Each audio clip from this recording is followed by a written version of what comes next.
Assalamualaikum warahmatullahi wabarakatuh. Perkenalkan, nama saya Ramzi Taneta Putra. Saya dari program studi Pendidikan Sejarah 2019 ingin mempresentasikan tentang teori psikoanalisis. Pertama-tama saya akan menjelaskan psikoanalisis, berupaya menjelaskan hakikat dan perkembangan kepribadian. Unsur-unsur yang sangat diutamakan dalam teori ini adalah yang pertama yaitu motivasi, dan yang kedua emosi, dan yang ketiga aspek-aspek internal yang lainnya. Teori ini mengasumsikan bahwa kepribadian perkembangan ketika terjadi konflik-konflik dari aspek-aspek psikologis tersebut yang umumnya terjadi selama masa kanak-kanak dini. Dan yang selanjutnya saya akan menjelaskan tentang teori psikoanalisis Sigmund Freud. Pada tahun 1856 sampai dengan 1939 merupakan pelopor teori psikodinamika. Teori yang ditemukan Freud berfokus pada masalah alam bawah sadar sebagai salah satu aspek kepribadian seseorang. Menurut Freud, psikoanalisis ialah sebuah metode perawatan medis bagi orang-orang yang menderita gangguan saraf. Psikoanalisis merupakan suatu jenis terapi yang bertujuan untuk mengobati seseorang yang mengalami penyimpangan mental dan saraf. Penekanan Freud pada alam bawah sadar berasal dari pelacaknya terhadap pengalaman pribadi para pasiennya, di mana ditemukan bahwa peristiwa-peristiwa yang terjadi pada masa kanak-kanak sangat mempengaruhi kehidupan pasien, di mana selanjutnya impresinya terhadap pentingnya periode awal kehidupan manusia yang informasinya kemudian tertanam dalam alam bawah sadar, meyakinkan bahwa informasi dalam alam bawah sadar itu sangat penting, dikarenakan dari situlah muncul berbagai gangguan emosi. Freud yakin bahwa kepribadian manusia memiliki 3 struktur penting, yaitu yang pertama adalah ID, dan yang kedua adalah ego, dan yang ketiga adalah super ego. Di sini saya akan menjelaskan tentang struktur. Yang pertama struktur ID, dan kedua ego, dan yang ketiga super ego. Saya akan menjelaskan struktur ID terlebih dahulu. Struktur ID, struktur kepribadian yang asli, yang berisi segala sesuatu yang secara psikologis telah ada sejak lahir, termasuk insting-insting. ID merupakan gudang energi psikis dan menyediakan seluruh daya untuk menggerakkan kedua struktur kepribadian lainnya. Dan yang kedua, struktur ego, kepribadiannya yang berurusan dengan tuntunan realistis. Ego disebut sebagai badan pelaksana kepribadian karena ego membuat keputusan-keputusan rasional. Dan yang terakhir adalah super ego. Super ego ini struktur kepribadian yang merupakan badan moral kepribadian. Perhatian utamanya adalah memutuskan apakah sesuatu benda salah. ID adalah aspek biologis dan merupakan sistem original dalam kepribadian, dan dari aspek ini kedua aspek lain tumbuh. ID hanya memburu hawa nafsunya saja tanpa menilai hal tersebut baik atau buruk. Ialah merupakan bagian ketidaksadaran yang primitif dalam pikiran yang terlahir bersama individu. Ego adalah eksekutif dari kepribadian yang memerintah, mengandalkan, dan mengatur. Ego merupakan tempat berasalnya kesadaran, biarpun tak semua fungsinya bisa dibawa keluar dengan sadar. Ego merupakan aspek psikologis yang timbul karena kebutuhan organisme untuk berhubungan secara baik dengan dunia maupun kenyataan.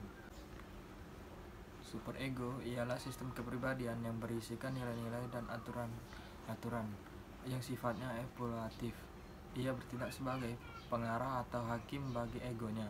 Menurut Kartono, superego adalah zat yang paling tinggi pada diri manusia yang memberikan garis-garis pengarahan etis dan norma-norma yang harus dianut. Superego lebih merupakan kesempurnaan daripada kesenangan. Karena itu dapat dianggap sebagai aspek moral kepribadian.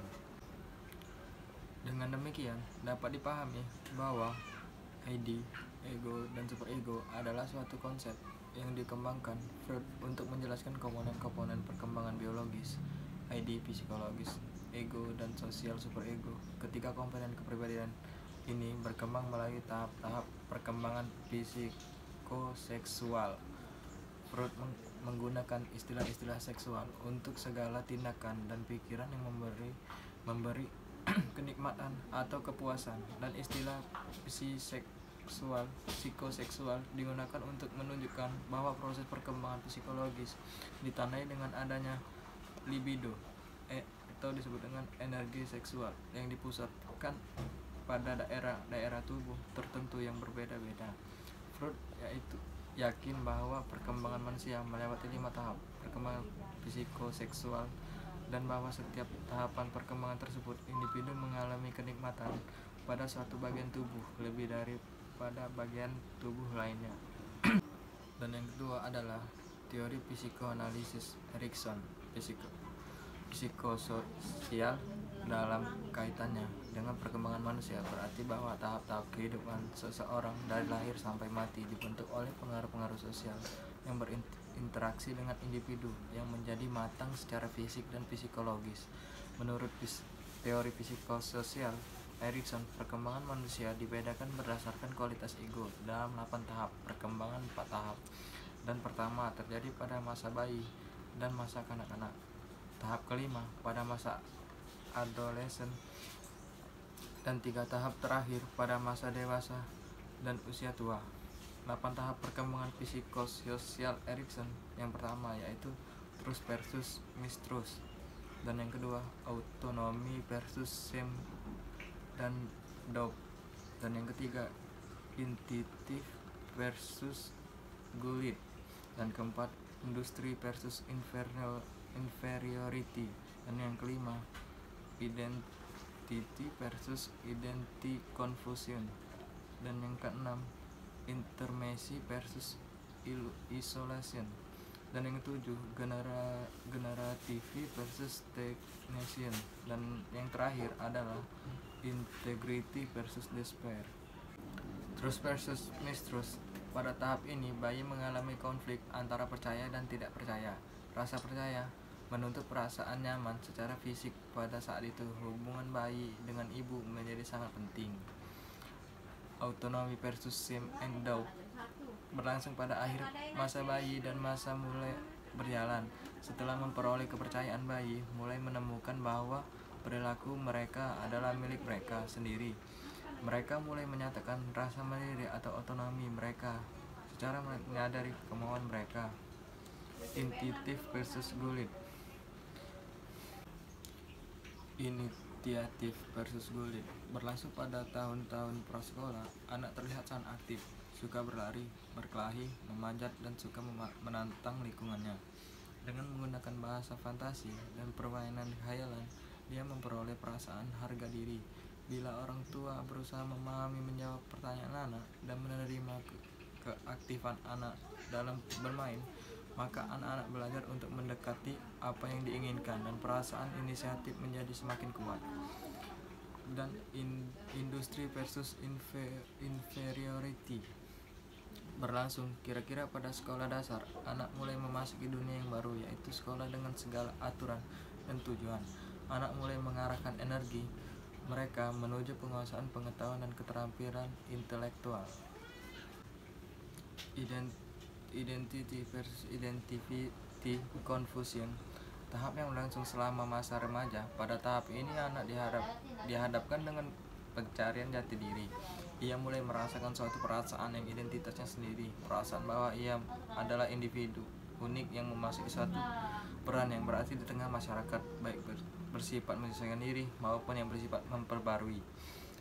Intimacy versus isolation. Tahap ini berlangsung selama bertahun-tahun. Awal masa dewasa. Tugas perkembangan individu pada masa ini adalah membentuk relasi intim dengan orang lain.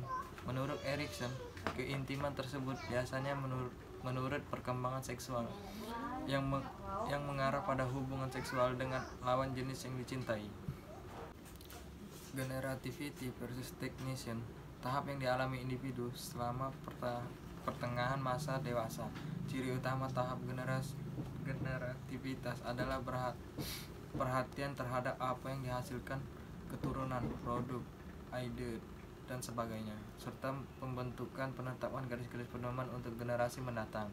Integrity versus despair. Tahap ini berlangsung selama akhir dewasa. Integritas terjadi ketika seseorang pada terakhir kehidupannya, menoleh ke belakang dan mengevaluasi yang dilakukan dalam kehidupan selama ini, menerima dan menyesuaikan diri dengan keberhasilan dan kegagalan dialaminya, merasa dan tetap serta menikmati layak hidup yang berharga dan layak. Sekian dari presentasi dari saya mengenai teori psikoanalisis. Apabila ada kata yang salah, saya mohon maaf. Kepada Allah saya mohon ampun. Saya akhiri dengan wabillahi taufiq wal hidayah. Wassalamualaikum warahmatullahi wabarakatuh.